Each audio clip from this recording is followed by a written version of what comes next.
जैसे जैसे इस हत्याकांड की जांच आगे बढ़ रही है, वैसे वैसे सौरभ राजपूत के मर्डर की वजहों पर दिल दहला देने वाले खुलासे हो रहे हैं। लोगों को अब भी यकीन नहीं हो रहा है कि एक पत्नी ने अपने बॉयफ्रेंड के साथ मिलकर पहले पति का बड़ी बेरहमी से गला काटा, फिर उसकी लाश के 15 टुकड़े करके उसे ड्रम में भरकर सीमेंट में जमा दिया।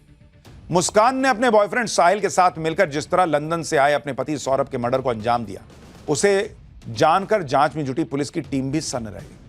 हत्या के दोनों आरोपी मुस्कान और साहिल इस वक्त जेल की काल कोठरी में बंद है। इस सबके बीच सौरभ राजपूत मर्डर में नेपाली तंत्र के झोल का भी पर्दाफाश हुआ है।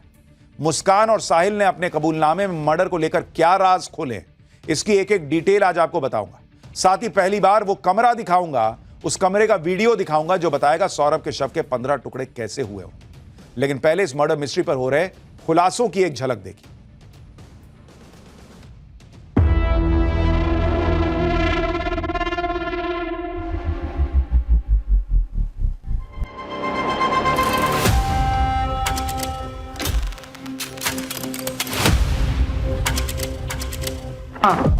परेशान थी। वो ड्रम को ठिकाना लगाने चाहती थी। अच्छा। लेकिन लगा नहीं पाई। ख्वाहिशें देखिए, इन्होंने पंचमुंडी या फिर उल्लू साधना की है। लेकिन जब से दवाएं दी, नशा मुक्ति केंद्र में उनको रख करके उपचार किया गया, काउंसलिंग कराई गई, तब से वो बात भी करना प्रारंभ कर दिए।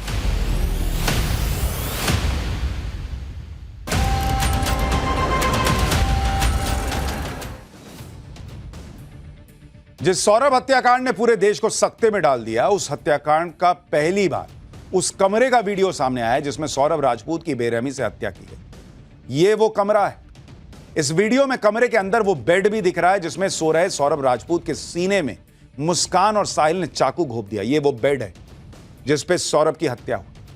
वीडियो में उस बाथरूम का दरवाजा खुला नजर आ रहा है जिसमें हत्या के बाद सौरभ के शव के टुकड़े इकट्ठा किए। सौरभ के मर्डर वाले कमरे में बेड पर मुस्कान का पर्स दिखता है, कुछ सामान भी इधर उधर फैला हुआ दिखता है। इस सब के बीच जिस बेड पर सौरभ की हत्या की गई, उस बेड पर एक मिक्सर भी पड़ा हुआ है। आशंका जताई जा रही है कि सौरभ की डेड बॉडी को नीले ड्रम में भरने से पहले मुस्कान और साहिल ने हड्डियों को इस मिक्सर में क्रश करने की कोशिश की होगी। सौरभ हत्याकांड में गिरफ्तार किए गए मुस्कान और साहिल 5 दिन से मेरठ की जेल में बंद। जेल सूत्रों के मुताबिक दोनों नशे के आदी हैं। जेल में नशा नहीं मिलने की वजह से परेशान और बेचैन है और ड्रग्स की ओवरडोज की वजह से शुरुआती दिनों में पुलिस के सवालों का जवाब तक नहीं दे पा रहे, जिसके बाद पुलिस ने दोनों का नशा मुक्ति केंद्र में इलाज करवाया और काउंसलिंग करवाई। इसके बाद जब दोनों की हालत में कुछ सुधार हुआ तो पूछताछ के दौरान दोनों ने हत्याकांड को लेकर हैरान कर देने वाले कबूलनामे किए। जेल सूत्रों के मुताबिक मुस्कान और साहिल ने बताया कि वो दोनों साल 2019 से ही नशे के आदी थे। सूखे नशे के साथ साथ दोनों नशे के इंजेक्शन भी लेते थे। दोनों ने यह भी बताया कि सौरभ की हत्या से पहले भी दोनों ने नशा किया हुआ था और हत्या के बाद भी दोनों नशे के लिए हिमाचल प्रदेश के कसोल गए थे। सूत्रों के मुताबिक नशे के आदी होने की वजह से पुलिस अब भी मुस्कान और साहिल के बयानों में यकीन नहीं कर रही। अभी करीब 15 दिनों तक दोनों की काउंसलिंग करवाई जाएगी। नशे की लत से बाहर निकालने का प्रयास होगा। जब दोनों निकल पाएंगे नशे की लत से, तब दोनों से पूछताछ होगी। सुनिए मुस्कान और साहिल के नशे की लत पर मेरठ जेल के अधिकारियों ने क्या कहा है। फिर आपको सौरभ हत्याकांड में आरोपी मुस्कान के मोबाइल फोन से जो नया खुलासा हुआ है उसके बारे में बताऊंगा।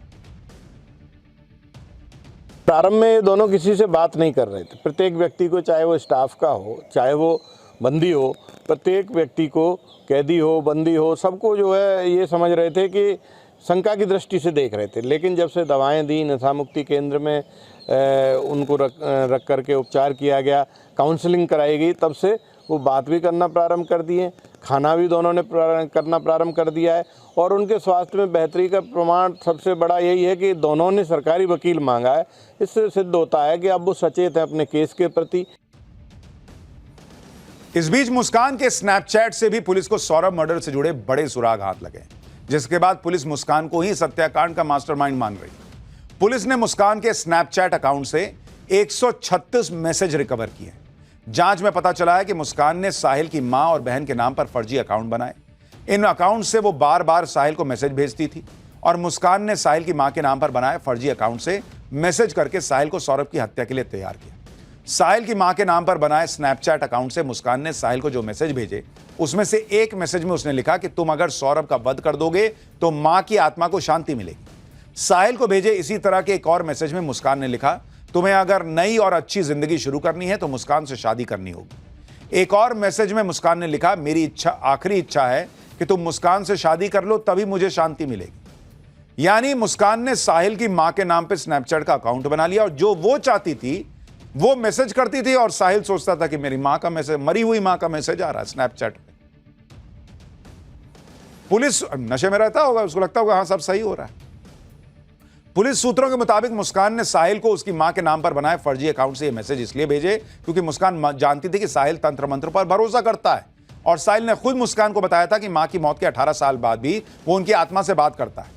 इसी का फायदा उठाकर मुस्कान साहिल की मां के फर्जी अकाउंट से उसे मैसेज भेजती थी। लेकिन साहिल ने इतनी बुद्धि नहीं लगाई कि जब तुम मां से की आत्मा से डायरेक्ट बात करते हो तो मां स्नैपचैट पे मैसेज क्यों भेज रही है? मां की आत्मा डायरेक्ट नहीं बता रही है कि तुम मुस्कान से शादी कर लो, तुम मुस्कान के हस्बैंड का मर्डर कर दो। मां की आत्मा स्नैपचैट पे मैसेज भेज रही है। गजब बुद्धि है भाई। मुस्कान के स्नैपचैट से हुए खुलासे के बाद इस हत्याकांड से जुड़ी उन तस्वीरों की भी चर्चा तेज हो गई है जिसमें साहिल के कमरे से तंत्र मंत्र से जुड़ी पेंटिंग नजर आई। इस पेंटिंग में दीवार पर एक बड़ा सा उल्लू भी बनाया हुआ दिखाई दे रहा है जिसके सिर पर सींग बने हुए नजर आ रहे हैं। उल्लू के सिर के पास से तंत्र मंत्र से जुड़ी या कोई यंत्र जैसी तस्वीर दिखाई दे रही है। तंत्र मंत्र को जानने वाले लोगों ने साहिल के कमरे से मिली इन तस्वीरों को डिकोड किया और पक्के यकीन के साथ दावा किया जा रहा है कि सौरभ की हत्या कोई सामान्य मर्डर नहीं है बल्कि यह तंत्र मंत्र से जुड़ी हुई हत्या है। कहा जा रहा है कि इसका नेपाल की तंत्र साधना से गहरा कनेक्शन है। इस तंत्र साधना में उल्लू का मतलब धन की प्राप्ति से है और उल्लू के द्वारा तंत्र क्रिया बहुत आसान और उपयुक्त मानी जाती है। तंत्र मंत्र के जानकारों के मुताबिक इसके लिए होली, दिवाली या फिर ग्रहण वाले दिन सबसे अच्छे माने जाते हैं और इस बार होली के साथ ही चंद्र ग्रहण का भी संयोग था। हालांकि हमारी सलाह होगी ऐसे तंत्र मंत्र जैसी चीजों पर विश्वास ना कीजिए, सामान्य जीवन जिए भाई, ये सब चक्कर में ना पड़िए। हालांकि होली और ग्रहण एक साथ होने का संयोग भी सौरभ हत्याकांड में तंत्र साधना की थ्योरी की तरफ इशारा कर रहा है। तंत्र साधना को जानने वालों के मुताबिक नेपाल और पश्चिम बंगाल में ऐसी तंत्र साधनाएं प्रचलित हैं और आशंका है कि जल्दी अमीर होने या फेमस होने के लिए साहिल और मुस्कान भी ऐसे ही किसी तांत्रिक के बहकावे में आगे होंगे। सौरभ हत्याकांड पर तंत्र मंत्र के जो जानकार अपने आप को बताते हैं उन्हें सुनिए एक बार। ये जो फोटो है इसमें उल्लू का भी फोटो है, ठीक है, इसमें सींग भी निकले हुए हैं। यहाँ पे क्या हुआ है, क्या कहा है उन्होंने कि हमने वध किया है, तो वो उसको अपना भगवान मानते थे उस शैतान को, और उस शैतान ने इनको आदेश दिया था कि ये शैतान है, इसको मार दो।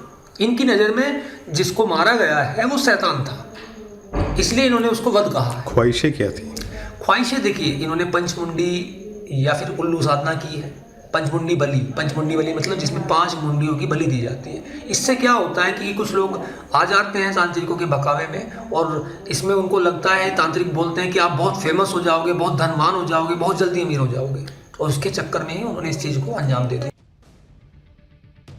इसीलिए कह रहा हूँ ये तंत्र मंत्र वगैरह जो ऐसी चीज़ें हैं इनके चक्कर में मत पड़िए, ऐसी अफवाहों के चक्कर में मत पड़िए। मेरठ के दिल दहला देने वाले हत्याकांड में एक के बाद एक चौंकाने वाले खुलासे हो रहे हैं। जिस तरह हत्या के बाद सौरभ के शव के 15 टुकड़े किए गए और सिर को धड़ से अलग किया गया और हाथों से पंजों को काट दिया गया, इसको लेकर भी पुलिस का दावा है कि मुस्कान और साहिल ने सोची समझी साजिश के तहत यह सब किया। कहा जा रहा है कि जांच में पता चला है कि मुस्कान और साहिल ने मर्डर के बाद इंटरनेट पर लाश को ठिकाने लगाने के अलग अलग तरीके सर्च किए। इस सर्च के दौरान दोनों को पता चला कि लाश की पहचान चेहरे और फिंगरप्रिंट से होती है। इसलिए मुस्कान और साहिल ने सबसे पहले सिर को धड़ से अलग कर दिया और फिर कलाई को काटकर पंजों को भी हाथ से अलग कर दिया कि ना चेहरा बचेगा ना फिंगरप्रिंट मिलेगा, पकड़ में नहीं आएगी कि किसकी डेड बॉडी है। शव के टुकड़े करने के बाद साहिल और मुस्कान ने उन्हें सीमेंट के साथ मिलाकर नीले ड्रम में भर दिया, लेकिन यहीं पर दोनों से चूक हो गई और मर्डर का खुलासा हो गया, क्योंकि जांच में यह भी साफ हो चुका है कि मर्डर के बाद मुस्कान और साहिल हिमाचल की ट्रिप पर निकल गए थे और उनका प्लान था कि लौटने के बाद ड्रम को ठिकाने लगा देंगे। इसी इरादे के साथ दोनों 17 मार्च को हिमाचल से लौटे और हिमाचल से लौटने के अगले दिन यानी 18 मार्च को मुस्कान ने ड्रम को ठिकाने लगाने के लिए मजदूरों को बुलाया, लेकिन ड्रम का वजन ज्यादा होने की वजह से मजदूर उसे उठा भी नहीं पाए